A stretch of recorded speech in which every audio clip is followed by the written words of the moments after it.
الحمد لله رب العالمين والصلاة والسلام على سيد الأنبياء والمرسلين وخاتم النبيين سيدنا محمد وآله وصحبه أجمعين ومن تبعهم بإحسان ودعا بدعوتهم إلى يوم الدين. أما بعد، قال الله سبحانه وتعالى في القرآن المجيد والفرقان الحميد: أعوذ بالله من الشيطان الرجيم. إنما المؤمنون الذين آمنوا بالله ورسوله ثم لم يرتابوا وجاهدوا بأموالهم وأنفسهم في سبيل الله أولئك هم الصادقون. صدق اللہ العظیم.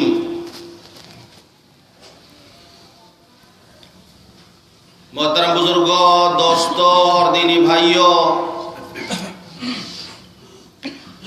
ایک صحابی ہیں حضرت معاذ ابن جبل رضی اللہ عنہ. حضور پاک صلی اللہ علیہ وسلم ان سے بہت زیادہ محبت فرماتے تھے اور یہ بھی حضور پاک صلی اللہ علیہ وسلم سے محبت کرتے تھے. ایک مرتبہ حضور پاک صلی اللہ علیہ وسلم نے حضرت معاذ ابن جبل رضی اللہ عنہ کے ہاتھ کو پکڑ کر فرمایا: واللہ انی لأحبک یا معاذ، قسم خدا کی اے معاذ مجھے تم سے محبت ہے. حضرت معاذ ابن جبل رضی اللہ عنہ نے فرمایا: انا احبک یا رسول اللہ، اے اللہ کے رسول ہمیں بھی آپ سے محبت ہے. آپ نے فرمایا: اسی محبت کی بنیاد پر میں تمہیں ایک دعا سکھاتا ہوں. اس دعا کو ہر نماز کے بعد پڑھنا، کبھی نہ چھوڑنا، ناغہ نہ کرنا. ربی اعنی علی ذکرک و شکرک و حسن عبادتک، اے میرے رب ہماری مدد فرما، ہمیں توفیق دے اپنے ذکر کی، اپنے شکر کی اور اپنی اچھی عبادت کی. حضرت معاذ ابن جبل رضی اللہ عنہ نے اس دعا کا اہتمام فرمایا، یہاں تک کہ اس دعا کے اہمیت کے پیش نظر اپنے خاص شاگرد حضرت سنابحی کو انہوں نے وصیت کی اس دعا کی. حضرت سنابحی نے اس دعا کا اہتمام فرمایا، یہاں تک کہ انہوں نے اپنے شاگرد حضرت ابو عبد الرحمن کو اس دعا کی وصیت کی. حضرت ابو عبد الرحمن نے اس دعا کا اہتمام فرمایا، یہاں تک کہ انہوں نے اپنے شاگرد حضرت عقبہ بن مسلم کو وصیت کی اور انہوں نے اس دعا کا اہتمام فرمایا، یہاں تک کہ روایت میں دعا ہم تک پہنچی اور یہ دعا ہم آپ کو بتا رہے ہیں کہ آپ لوگ بھی ہر نماز کے بعد اس دعا کا اہتمام کریں. میری ایک دعا کی کتاب بہت جلد آنے والی ہے اور انشاءاللہ آپ کے ہاتھوں میں ہوگی، جامع الدعوات کے نام سے، جس میں میں نے رسول اللہ صلی اللہ علیہ وسلم کی دعاؤں کو جمع کیا ہے. حضور پاک صلی اللہ علیہ وسلم نے اپنی حیات طیبہ میں اللہ سے جو دعائیں مانگی ہیں، میں نے حدیث کی ان دعاؤں کو جمع کیا ہے. وہ کتاب انشاءاللہ بہت جلد آپ کے ہاتھوں میں ہوگی اور اس طرح کی دعائیں اس میں آپ کو ملیں گی. تو حضور پاک صلی اللہ علیہ وسلم حضرت معاذ ابن جبل رضی اللہ عنہ سے محبت فرماتے تھے اور اس محبت کی بنیاد پر کبھی کبھی انہیں بہت اہم بات تعلیم فرمایا کرتے تھے. حضرت معاذ ابن جبل رضی اللہ عنہ فرماتے ہیں: قال لی رسول اللہ صلی اللہ علیہ وسلم مفاتیح الجنت شہادت ان لا الہ الا اللہ. کہ حضرت معاذ ابن جبل رضی اللہ عنہ فرماتے ہیں کہ رسول اللہ صلی اللہ علیہ وسلم نے مجھ سے فرمایا کہ جنت کی کنجی لا الہ الا اللہ محمد الرسول اللہ کی شہادت دینا ہے. جس طرح کنجی کے بغیر، چابی کے بغیر تالا نہیں کھلتا اور غلط چابی سے بھی تالا نہیں کھلتا. عام طور پہ ہوتا ہے کہ اگر تالے کی چابی گم ہو جاتی ہے تو لوگ دوسری چابیوں سے تالا کھولنے کی کوشش کرتے، ٹرائی کرتے ہیں. جس وقت حضور پاک صلی اللہ علیہ وسلم اس دنیا میں تشریف لائے تھے تو جنت کی یہ چابی لوگوں سے گم ہو گئی تھی. حضور پاک صلی اللہ علیہ وسلم کے صدقہ طفیل میں اس امت کو یہ چابی ملی. اب مسلمانوں کی لاپرواہی کی وجہ سے یہ چابی گم ہو جاتی ہے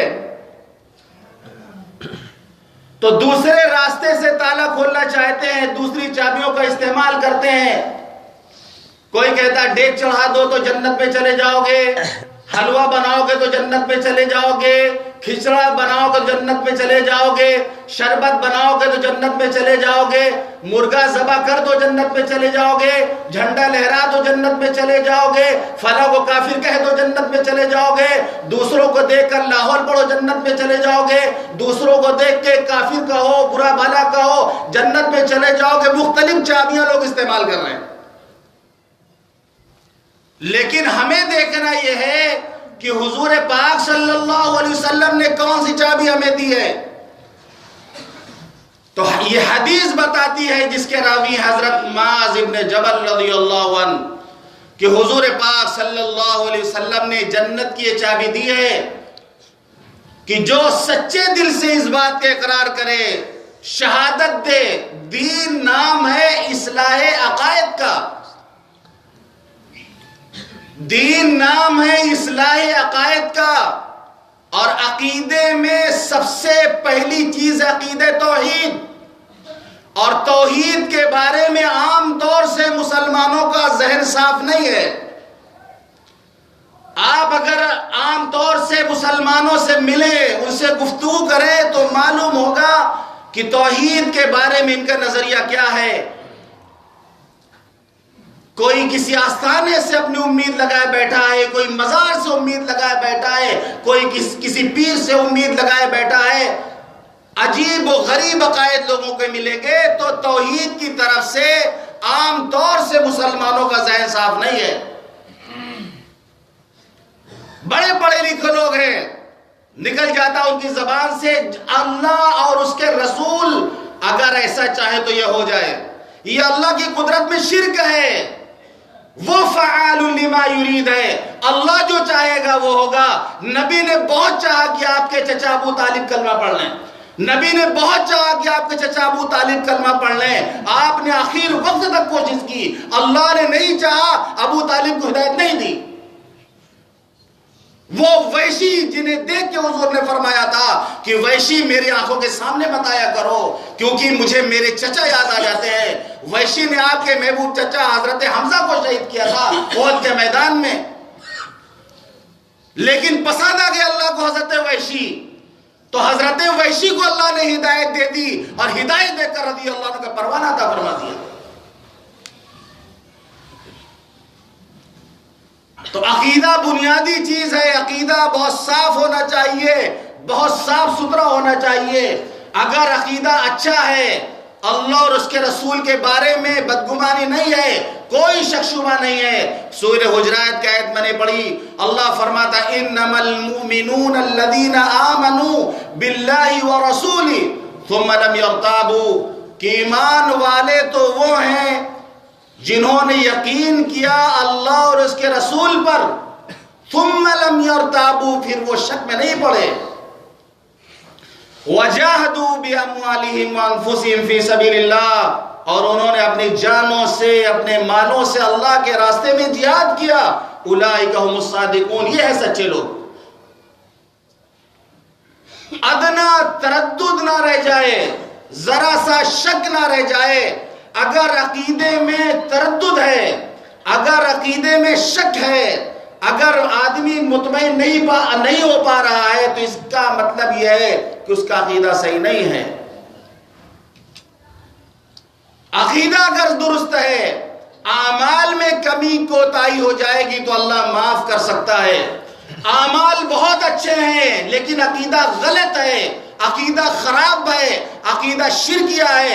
اللہ فرماتا ہے ان اللہ لا یغفر ان یشرک بہ ویغفر ما دون ذلک لمن یشاء، کہ اللہ شرک کو کبھی معاف نہیں کرتا. اللہ شرک کو کبھی نہیں معاف کرتا. اللہ شرکت کو برداشت نہیں کر سکتا. اگر کوئی کسی نبی کو اللہ کا شریک ٹھہرا آ رہا ہو کہ یہ تو اللہ کے دلارے ہیں، یہ تو اللہ کے محبوب ہیں، اگر کوئی کسی ولی کو اللہ کا شریک ٹھہرا رہا ہو اور مقام و مرتبہ میں اللہ کے برابر کر رہا ہو اور شرک کر رہا، یہ چیز اللہ کو برداشت نہیں ہے. حضرت سیدنا عبد القادر جیلانی رحمت اللہ علیہ، ان کا میں عقیدہ بتا رہا ہوں کہ ایک مرتبہ جا رہے تھے، آپ نے دیکھا کہ آسمان پر روشنی ہوئی اور ایک شکل ظاہر ہوئی.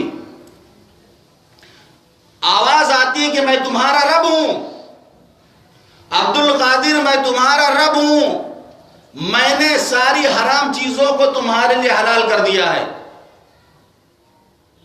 سیدنا عبد القادر جیلانی رحمت اللہ علیہ نے کہا ملعون مردود کہیں کہ لا حول ولا قوت الا باللہ. اچانک روشنی غائب ہو گئی اور پھر آواز آتی ہے کہ عبد القادر اپنے علم کی وجہ سے تم بچ گئے. فرمایا اپنے علم کی وجہ سے نہیں بچا، اللہ کی توفیق شامل حال تھی اس لیے میں بچ گیا. پہلی مرتبہ دھوکہ دینا چاہا بچ گئے، اور دوسری مرتبہ کتنے اچھے انداز سے کہہ رہا کہ اپنے علم کی وجہ سے بچ گئے. تو فرمایا اپنے علم کی وجہ سے نہیں بچا، اللہ کی توفیق سے بچا. بڑوں کا مقام یہ ہے کہ ہر چیز کی نسبت وہ اللہ کی طرف کرتے ہیں، اور ہمارا حال یہ ہے کہ ہر چیز کی نسبت ہم اپنی طرف میں کرتے ہیں. میں نے ایسا کیا، میں ایسا کرتا ہوں، میں ایسا کر رہا ہوں، اپنی طرف نسبت کرتے ہیں. اور بڑوں کا معاملہ یہ ہے کہ کوئی اچھا کام اگر ہوتا ہے تو کہتے اللہ کی توفیق سے ہوا، میں اس لائق نہیں تھا، اللہ نے کام مجھ سے کروا لیا، میں اس قابل نہیں تھا. تو ہر وقت ان کی نگاہ اللہ کی طرف ہوتی ہے. تو ہمارا عقیدہ بہت مضبوط ہونا چاہیے. اعمال میں انسان سے کمی کوتاہی ہو جائے گی تو اللہ کی ذات سے امید ہے کہ اللہ معاف کر سکتا ہے، اللہ درگزر کر سکتا ہے. جیسے کہ حدیث میں آتا ہے، حدیث کے راوی حضرت معاذ بن جبل رضی اللہ عنہ، ارے حضور پاک صلی اللہ علیہ وسلم محبت کی بنیاد پر کبھی کبھی حضرت معاذ ابن جبل رضی اللہ عنہ کو اپنی سواری پر اپنے ساتھ سوار کر لیتے تھے، اپنے پیچھے بٹھا لیتے تھے. ایک مرتبہ حضرت معاذ رضی اللہ عنہ حضور صلی اللہ علیہ وسلم کے ساتھ ایک ہی سواری پر سوار تھے، آپ کے پیچھے بیٹھے ہوئے تھے. تھوڑی دور چلنے کے بعد حضور پاک صلی اللہ علیہ وسلم نے فرمایا یا معاذ ابن جبل. حضرت معاذ فرماتا لبیک یا رسول اللہ وسعدیک. آپ نے فرمایا اے معاذ ابن جبل. حضرت معاذ جواب دیتے ہیں اللہ کے رسول ہم حاضر ہیں، ارشاد فرمائیے. آپ خاموش رہے. پھر تھوڑی دور چلنے کے بعد آپ نے فرمایا یا معاذ ابن جبل. حضور پاک صلی اللہ علیہ وسلم نے جب یہ فرمایا تو حضرت معاذ ابن جبل رضی اللہ عنہ نے فرمایا لبیک یا رسول اللہ وسعدیک، حاضر اللہ کے رسول ارشاد فرمائیے. پھر تھوڑی دور چل کر کے حضور پاک صلی اللہ علیہ وسلم نے فرمایا یا معاذ ابن جبل. لبیک یا رسول اللہ و سعدیک، حاضر اللہ کے رسول فرمائیے۔ 3 مرتبہ تھوڑے تھوڑے وقفے سے حضرت معاذ ابن جبل رضی اللہ عنہ کو حضور پاک صلی اللہ علیہ وسلم نے مخاطب کیا، لیکن کچھ ارشاد نہیں فرمایا۔ تیسری مرتبہ میں حضور پاک صلی اللہ علیہ وسلم نے ارشاد فرمایا کہ جو شخص سچے دل کے ساتھ توحید کی گواہی دے تو اللہ نے ایسے شخص پر جہنم کی آگ کو حرام کر دیا ہے۔ تو حضرت معاذ ابن جبل رضی اللہ عنہ فرماتے ہیں اللہ کے رسول لوگوں کو خوشخبری سنا دیں، جا کے لوگوں کو جا کے بتا دیں، بشارت سنا دیں۔ تو حضور پاک صلی اللہ علیہ وسلم نے فرمایا نہیں، رہنے دو ورنہ پھر عمل کرنا چھوڑ دیں گے، اسی توحید پر بھروسہ کر لیں گے، جبکہ توحید میں ہے اتنی پاور اور اس میں ہے اتنی طاقت کہ اللہ توحید کے بنیاد پر لوگوں کو جنت میں داخل کرے گا۔ عمل کی بنیاد پر لوگ جنت میں داخل نہیں ہوں گے۔ حضور پاک صلی اللہ علیہ وسلم نے فرمایا کہ تم میں سے کوئی شخص اپنے عمل کی بنیاد سے جنت میں داخل نہیں ہوگا، اللہ کی رحمت سے جنت میں داخل ہوگا۔ تو حضور پاک صلی اللہ علیہ وسلم نے حضرت معاذ ابن جبل رضی اللہ عنہ کو منع کر دیا کہ کسی سے مت بتانا۔ پوری زندگی میں حضرت معاذ ابن جبل رضی اللہ عنہ نے یہ بات کسی سے نہیں بتائی، یہاں تک کہ جب وفات کا وقت آیا تو ایک حدیث ہے کہ حضور پاک صلی اللہ علیہ وسلم نے فرمایا کسی نے دین کا علم جاننے کے باوجود اس کو چھپا لیا، اس کو لوگوں سے نہیں بتایا، تو قیامت کے دن آگ کی لگام اس کے منہ میں ڈالی جائے گی، آگ کی لگام اس کو پہنائی جائے گی۔ اس حدیث کو سوچ کر اور اس حدیث کے پیش نظر آخر عمر میں بالکل وفات کے وقت، جس وقت حضرت جابر بن عبداللہ اور صحابہ کرام موجود تھے ان کے پاس، تو آپ نے فرمایا پردہ ہٹاؤ میں حدیث بیان کرنا چاہتا ہوں۔ تو انتقال سے پہلے حضرت معاذ ابن جبل رضی اللہ عنہ نے یہ حدیث بیان فرمائی اور اپنا یہ علم لوگوں کو دے دیا اور یہ حدیث ہم تک پہنچی۔ اسی طریقے سے بعض دوسری روایت میں آتا ہے، یہ روایت بخاری اور مسلم کی ہے، الفاظ کے فرق کے ساتھ دوسری روایت میں آتا ہے کہ اسی طرح سوار تھے اور حضور پاک صلی اللہ علیہ وسلم نے حضرت معاذ ابن جبل رضی اللہ عنہ کے 3 مرتبہ مخاطب کر کے فرمایا کہ معاذ جانتے ہو اللہ کا حق بندوں پر کیا ہے؟ ما حق اللہ علی العبد، اللہ کا حق بندوں پر کیا ہے؟ تو حضرت معاذ ابن جبل رضی اللہ عنہ کا ادب دیکھیے، فرماتے ہیں کہ اللہ اور اس کے رسول زیادہ جانتے ہیں۔ حضور صلی اللہ علیہ وسلم نے فرمایا کہ اللہ کا بندوں پر یہ حق ہے کہ بندے اس کی عبادت کریں، اس کے ساتھ کسی کو شریک نہ کریں، اس کے ساتھ شرک نہ کریں۔ پھر تھوڑی دیر بعد حضور پاک صلی اللہ علیہ وسلم نے فرمایا اے معاذ ابن جبل، جانتے ہو کہ جب بندے اللہ کا یہ حق ادا کر دیں تو اللہ پر بھی بندوں کا کیا حق ہے؟ حضرت معاذ ابن جبل رضی اللہ عنہ فرماتے ہیں اللہ اور اس کے رسول کو زیادہ علم ہے۔ آپ نے فرمایا کہ جب بندے اللہ کا یہ حق ادا کر دیں تو پھر اللہ پر بندوں کا یہ حق ہے کہ اللہ انہیں عذاب نہ دے، ان کو جنت میں داخل کر دے۔ تو میرے محترم بزرگوں، دوستوں، توحید اتنی بڑی چیز ہے، اس لیے اس چابی کی نگرانی ہمیں کرنا ہے، کوئی چرانے نہ پائے، چینج نہ ہونے پائے، بدلنے نہ پائے، ورنہ ڈپلیکیٹ چابیاں معاشرے میں بہت گھوم رہی ہیں چائنا موبائل کی طرح۔ اوریجنل چابی، اس کو دھیان دینا ہے۔ شیطان چوری کرنے میں طاق میں لگا ہوا ہے کہ وہ چرا لے، اور شیطان کے چیلے اور چاٹے اس بات کی کوشش میں ہے کہ چابی کو چینج کر دیا جائے. دونوں طاقتیں، دونوں قوتیں پورا زور لگا کے رکھی اس وقت. اور سب سے قیمتی چیز جو ہمارے پاس ہے وہ یہی ہمارا عقیدہ ہے. اور عقیدے کے رہزن، عقیدے کے ڈاکو اسی چیز پر ڈاکہ ڈالنا چاہتے ہیں. اگر خدا نہ خواستہ یہ چابی ہم سے گم ہو گئی یا پھر یہ چابی چینج ہو گئی تو انجام بہت خراب ہونے والا ہے. اللہ تعالی ہم سب کو توفیق دے کہ ہم اس کی حفاظت کرنے والے بنے. تو حضرت معاذ ابن جبل رضی اللہ عنہ پر حضور پاک صلی اللہ علیہ وسلم اعتماد بہت کرتے تھے، بھروسہ بہت کرتے تھے.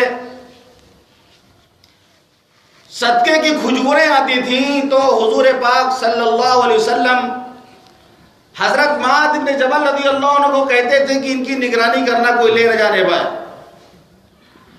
اب حضرت معاذ رضی اللہ عنہ کھجوروں کی نگرانی کرتے تھے، لیکن دیکھتے تھے کہ تھوڑا تھوڑا کھجور کم ہو رہی ہے، تھوڑا تھوڑا کھجور غائب ہو رہی ہے.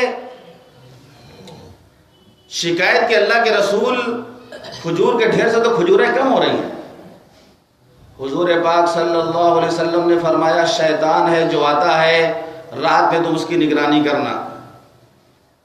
اب حضرت معاذ ابن جبل رضی اللہ عنہ کپڑا وپڑا باندھ کے بالکل ٹائٹ ہو گئے.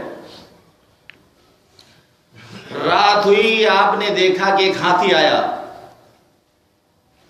دروازے تک ہاتھی آیا، پھر اس سے اپنی شکل بدل کر اندر گھر میں داخل ہو گیا اور جا کر کے کھجوریں کھانے لگا. حضرت معاذ رضی اللہ عنہ نے کلمہ شہادت پڑھا، کود پڑے شیطان پر اور اس کو گرفتار کر لیا، اس کو پکڑ لیا. اس نے توبہ کی، منت سماجت کی، مجھے چھوڑ دو. حضرت معاذ کہتے نہیں تمہیں ہم صبح حضور پاک صلی اللہ علیہ وسلم کی خدمت میں لے جائیں گے. وہ کہہ رہا مجھے چھوڑ دو، میں پھر دوبارہ نہیں آؤں گا. ترس آ گیا، حضرت معاذ بن جبل رضی اللہ عنہ کو چھوڑ دیا انہوں نے. صبح کو حضور صلی اللہ علیہ وسلم نے پوچھا تو سارا واقعہ بتایا. آپ نے فرمایا وہ شیطان ہے، کل پھر آئے گا. پھر اگلے دن ٹائٹ ہو گئے، کپڑا وپڑا پہن کے حضرت معاذ بن جبل رضی اللہ عنہ پھر دیکھا کہ کھجوریں کھا رہا بیٹھ کے. وہ پھر اس کو انہوں نے پکڑا کہ میں تمہیں کل ضرور حضور صلی اللہ علیہ وسلم کے پاس لے جاؤں گا. اس نے کہا کہ میں کل سے توبہ کرتا ہوں، نہیں آؤں گا، مجھے چھوڑ دو. پھر ترس آ گیا، چھوڑ دیا. صبح میں جا کے پورا واقعہ سنایا. حضور فرماتے وہ شیطان ہے، کل پھر آئے گا. تیسرے دن جب حضرت معاذ رضی اللہ عنہ رات میں دیکھ رہے، پھر وہ بیٹھے کھجوریں کھا رہا، اس کو پکڑا کہ تم یہاں بیٹھ کے کھجوریں کھاتے ہو، تم سے زیادہ حقدار غریب صحابہ ہیں. اس نے کہا میں بال بچوں والا آدمی ہوں، بہت دور سے آتا ہوں، ملک شام سے یہاں پہ کھجوریں کھانے آتا ہوں، کھجوریں لینے آتا ہوں. پہلے ہم یہی رہا کرتے تھے. جب سے تمہارے نبی آ گئے ان پر قرآن کی 2 سورتیں نازل ہو گئے، ان سورتوں نے ہم کو بھگا دیا. جس گھر میں یہ 2 سورتیں پڑھی جائیں 3 دن تک شیطان اس گھر میں نہیں آئے گا. اگر تم مجھے چھوڑ دو تو میں بتا سکتا ہوں کون ہے وہ. تو حضرت معاذ ابن جبل رضی اللہ عنہ ٹھیک ہے میں تمہیں چھوڑ دیتا ہوں، بتاؤ کون صورتیں ہیں جس کے پڑھنے شیطان بھاگ جاتا ہے. تو اس کو میں آپ کو بتا رہا ہوں، اس کو بہت غور سے سنیے، دھیان دیجیے اور گھر میں پڑھنے کی کوشش کیجیے. ہر 3 دن پہ ایک بار پڑھ لیجیے، شیطان انشاءاللہ نہیں آئے گا. تو شیطان نے کہا کہ آیت الکرسی اور سورہ بقرہ کی آخری آیات آمن الرسول بما انزل الیہ من ربہ والمؤمنون کل آمن باللہ سے آخر سورت تک، ان 2 کے بارے میں شیطان نے بتایا. اور پھر حضرت معاذ بن جبل رضی اللہ عنہ نے شیطان کو چھوڑ دیا. صبح حضور پاک صلی اللہ علیہ وسلم کی خدمت میں گئے، آپ نے واقعہ پوچھا. حضرت معاذ رضی اللہ عنہ نے سارا واقعہ بیان کیا تو آپ نے فرمایا شیطان ہے تو جھوٹا لیکن تم سے سچی بات بتا گیا. تو حضرت معاذ بن جبل رضی اللہ عنہ فرماتے ہیں اس کے بعد سے میں نے پڑھنا شروع کیا، عمل میں لیا اس کو، آیت الکرسی اور آخری آیت سورہ بقرہ کی پڑھنا شروع کیا. تو پھر کھجوریں کم ہونا بند ہو گئی، رک گئی۔ بہت سارے لوگ پریشان رہتے ہیں کہ ہم کو جنات دھرا ہوا ہے، ہم کو بھوت پکڑا ہوا ہے، ہمارے گھر میں کسی کا سایہ ہے، اور اس مولوی صاحب کے پاس، اس مولوی صاحب کے پاس، اس جھاڑ پھونک والے کے ساتھ، اس جھاڑ پھونک والے کے پاس۔ میں کھلے لفظوں میں کہتا ہوں کم سے کم 95% جھوٹے جھاڑ پھونک والے ہیں۔ 95% جھوٹے جھاڑ پھونک والے ہیں۔ 5% ہوں گے جو ٹھیک ٹھاک ہوں گے، آپ کہاں تلاش کریں گے ان کو؟ سب سے پہلی تعلیمی میں ایسے لوگوں سے ملا ہوں جو اس کام کو چھوڑ چکے ہیں۔ ان کا یہ کہنا ہے کہ مجھے اپنی عاقبت نہیں خراب کرنی، اس کام میں جھوٹ بہت بولنا پڑتا ہے۔ اگر کوئی آدمی آیا کہ مجھ پر کچھ اثرات ہیں، آپ چیک کریں اس کو، تو سب سے پہلے اس کو اور ڈرانا ہے، پہلا کام ہے۔ اگر وہ کہتا مجھ پر ایک جن ہے تو آپ کہیں نہیں کرنا، 10 آپ کے اوپر ہے، اس کو اور ڈرائیے، خوف زدہ کریے، تب پھر مار بٹورنے مزہ آئے گا اس سے۔ عورتیں اور زیادہ شکار ہے اس چیز کی، یعنی یہ توہم پرستی یہ عورتوں میں زیادہ ہے۔ کتنے بیمار ہیں جو یا پاگل ہیں، جو پاگل خانے میں پڑے ہوئے ہیں، اسپتالوں میں پڑے ہوئے ہیں، ہو سکتا ہے ان پر کسی چیز کا اثر ہو، جادو کا اثر ہو، یہ برحق ہے۔ اور کتنے بے شمار ایسے ہیں جو جھاڑ پھونک کے چکر میں لگے ہوئے ہیں، اپنا وقت ضائع کر رہے ہیں، لیکن ان کا نہ بیماری ہے، وہ ڈاکٹروں سے رجوع نہیں کر رہے ہیں۔ تو یہ نسخہ ہے جو حدیث کا نسخہ ہے، میں آپ کو بتاتا ہوں۔ اگر آپ کو لگتا ہے گھر میں ایسا ہے، آیت الکرسی پڑھیے، سورہ بقرہ کی آخر آیت پڑھیے، 3 دنوں پڑھتے رہیے، انشاءاللہ۔ شیطان جب وعدہ کر چکا ہے کہ ہم نہیں آئیں گے ایسے گھر میں، اور حضور فرماتے ہیں ہے تو جھوٹا لیکن بات سچی بتا کے گیا ہے۔ تو جب صادق مصدوق صلی اللہ علیہ وسلم نے اس کی گواہی دے دی اور اس کو سچا قرار دے دیا، تو اس میں شک کی کوئی گنجائش نہیں ہو سکتی۔ تو میرے محترم بزرگوں اور دوستو، حضرت معاذ ابن جبل رضی اللہ عنہ کا یہ مقام تھا حضور پاک صلی اللہ علیہ وسلم کے پاس کہ آپ اعتبار ان پر بہت کرتے تھے، یہاں تک کہ سن 9 ہجری میں یمن میں حاکم بنا کر بھیجا، گورنر بنا کر حضور پاک صلی اللہ علیہ وسلم نے بھیجا حضرت معاذ ابن جبل رضی اللہ عنہ کو، اور عجیب انداز سے آپ نے بھیجا۔ لمبا واقعہ ہو جائے گا انشاءاللہ، اگر زندگی نہیں تو آئندہ جمعہ بھی بیان کیا جائے گا۔ اللہ تعالی ہم سب کو کہنے اور سننے سے عمل کرنے کی توفیق عطا فرمائے۔